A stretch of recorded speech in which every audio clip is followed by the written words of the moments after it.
watching StratNews Global. I'm Amitabh. P.Revi. Joining us from Sydney is Salvatore Babones, an author, a writer, a scholar. Thank you so much for giving us some time. Thanks for the invitation. I appreciate it. Dr. Salvatore Babones, if I can just... There's been so much pushback globally of late because of what's been seen as China's aggressive outreach, entitlement, territorial, whether it's from the South China Sea to the East China Sea to the Himalayas, even technology. But you are of the view, if I can just get to delve a little bit more into your thoughts of how even before COVID had hit, that China hit a speed breaker of sorts. And in terms of money, where are they getting the money? Do they have the money to finance their ambitions to be a global superpower? Right. Well, China has been on the offensive globally, and not just against India, but also in the South China Sea, in the Senkaku Islands against Japan, overflying Taiwan, technology competition with the United States, infiltrating Australia, you name it, everywhere. And people on the outside often forget that all of that takes resources. China does not have infinite resources. It is still, as it claims, a developing country. Now, it's much richer than, say, the countries of South Asia, but it's much poorer than the United States or even poorer than Europe by a factor, compared to the United States, by a factor of 6 or 7 poorer than the United States. So where does it get the money to do all of this? Now, I'm not a China hawk. A lot of people think I'm anti-China. I'm not at all. I'm a China skeptic. I ask, if I were in their shoes, would I fund all of these various projects? And my answer is no. When you start looking around the world, is China funding all these projects? Well, there are a whole lot of announcements. There are a lot fewer follow-throughs. And I think that's what we can talk about today. When you're talking about the funding or the money that is needed, you've pointed out how, say, even the US, whether it's GDP or the economy or its defense spending, many times, as you said, 6 times larger than China at the moment, and still is criticized for underfunding its defense forces as well. So you've been looking at whatever available figures you can get, and that's difficult when it comes to the Chinese, both in terms of GDP or the economy and in terms of revenue. And you're saying that there's a shortfall in between those two. There's a mismatch. Well, first, I should be clear. When I say the U.S. is 6 or 7 times richer, I mean in per capita terms, not in total GDP terms. But still, that is symbolic of the money-raising potential that the United States has. Of course, the U.S. also has a global currency, so it can borrow infinitely in a way that China really can't quite do. China has an official central government budget deficit of around 5% of GDP, and that's just the official number. The IMF estimates that it's 12% of GDP, and that was before the coronavirus. So imagine if your own country was running a 12% of GDP budget deficit, and then coronavirus hit, how much trouble your own government would be in. Well, the fact that China doesn't publicize the figures doesn't mean that they're in any less trouble. By my estimate, China's growth probably stalled around 2017. Now, they've continued to report 6.5% growth rates ever since then. But it's, I think, symptomatic that in 2017, China's economic statistics were going haywire, and their response was to fire the chief statistician. They replaced him with the vice chairman of the National Planning Board, which, of course, are the people who set the GDP statistics. So really, I think we have to be very skeptical about China's reported growth rates, but especially about their central government finances. No government has infinite money, and there are lots of signs that China's money is running out. So what are those signs? Because you're talking about external skeptics like you, possibly, but the people who actually know, like you're saying, the people who set the GDP figures are also looking at other numbers there. They would be more aware of the situation. So one of those you're looking at is, say, the BRI, and you were talking about promises and how the Chinese banks have pulled out over the years. Is that one of the signs?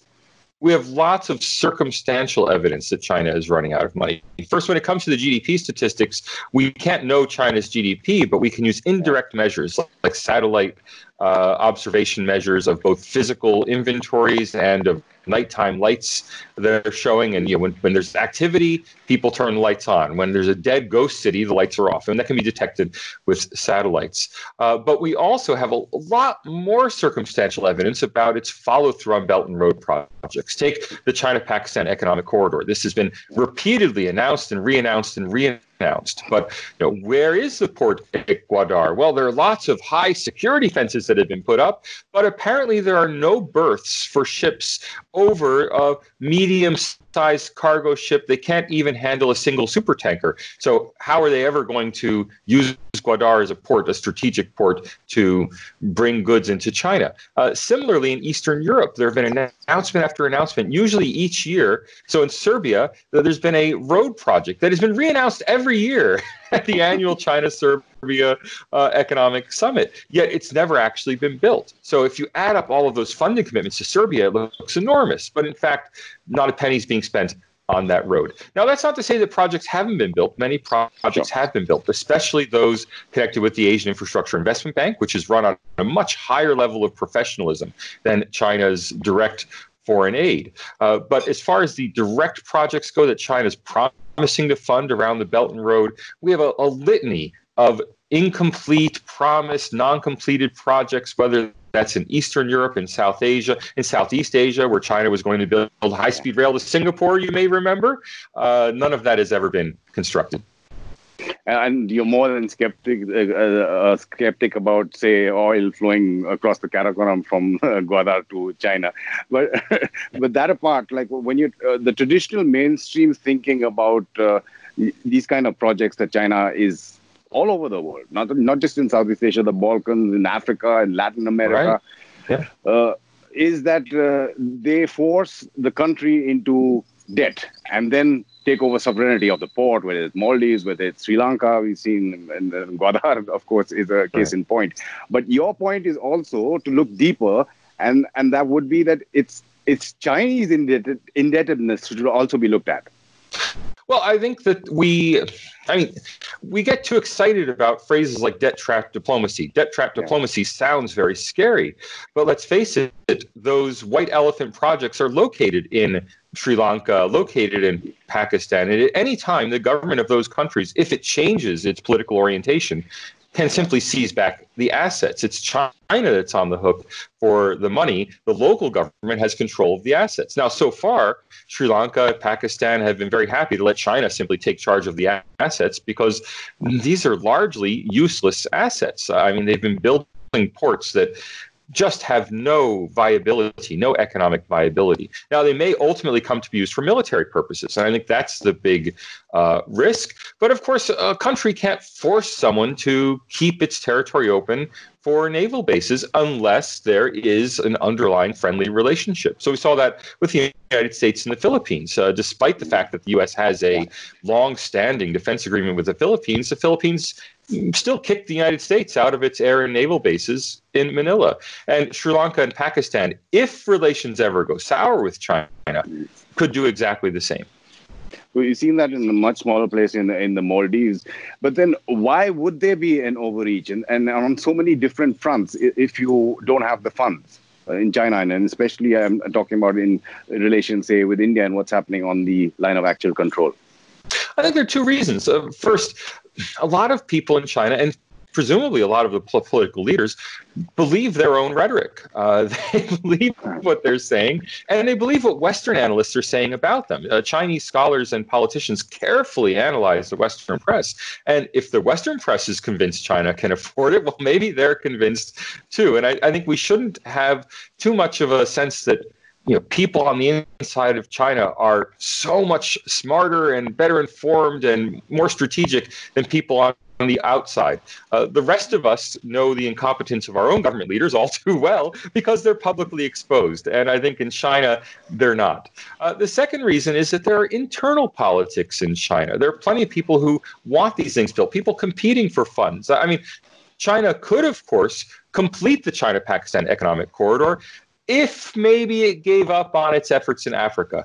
Well, the Africa boosters in China are pushing for the money to go to Africa. The Pakistan boosters in China are pushing for the money to go to Pakistan. There's a lot of internal competition of which we are necessarily unaware. We can't know the details. But again, by looking at our own societies, because we know that in free and open societies, there's lots of competition for funding.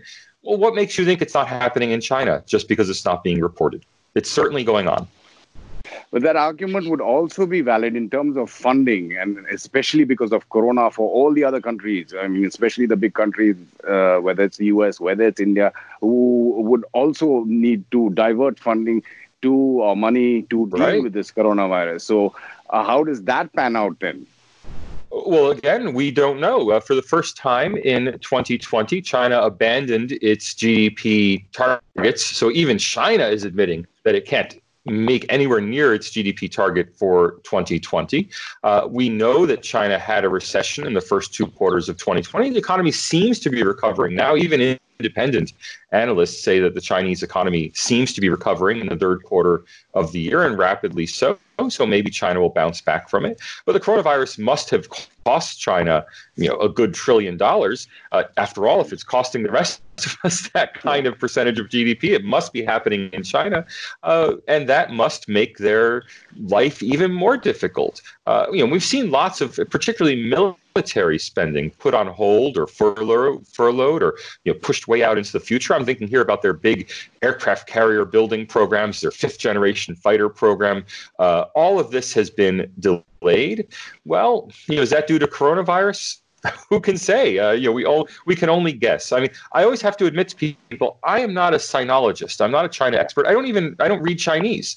I am a global studies scholar who compares China to other countries, other peer competitors, like Russia, even like Mexico or Brazil or India. And when I do so and I access the data from the countries where the data is publicly available, I try to apply that to China. And when you do, it's not an optimistic picture for China. And it's not optimistic of late. It's been building up. Global public opinion and governments acting on both their own strategies and global public opinion to a certain extent, I would presume, in terms of a pushback against China. We've seen what's happening with Australia, very strong there itself, whether it's the cyber attacks. Of course, it started with accountability for coronavirus at the WHO. Is there a case, there is a case, but do you see countries coming together to band together? I mean, there are attempts at a quad with Australia, US, India, and Japan against China. Right. I think they're unlikely to band together. They each have their own particular interests. Yeah. China's fundamental strategic problem is that it faces automatic stabilizers all around it. If it attempts to expand in the South China Sea, it creates hostility in the Philippines, Malaysia, Indonesia. If it attempts to expand across the Himalayas or in cooperation with Pakistan, of course, it raises problems in India. If it attempts to gain influence in Eastern Europe, it makes the European Union wary of China. I mean, everywhere it goes where it tries to expand its influence, it faces an automatic pushback because China is not being invited in. China is buying its way in. And that's very different from, say, the United States. The United States is usually courted by other countries. It doesn't subsidize its allies. It's subsidized by its allies. China instead has to subsidize, it has to essentially bribe other countries to be pro-Chinese. We see that in Africa, clearly. We've seen that in the South Pacific. And the minute that money is cut off, the minute China closes the tap, those countries are no longer allies. And so the fundamental problem China faces is that if it expands, other countries will oppose it. So it is boxed into its corner in Asia. Salvatore Babones, thank you so much for giving us your insights all the way from Sydney. It's a pleasure talking to you. Thanks for reaching out. And for all our viewers, if you want to get the latest news and analysis from an Indian perspective, you can log on to our website, StratNewsGlobal.com. Follow us on Twitter, Instagram, and Facebook. And if you want live notifications for videos like this, reminders for videos like this, you can just click on the bell icon on our YouTube channel. You're watching StratNews Global. I'm Amitabh.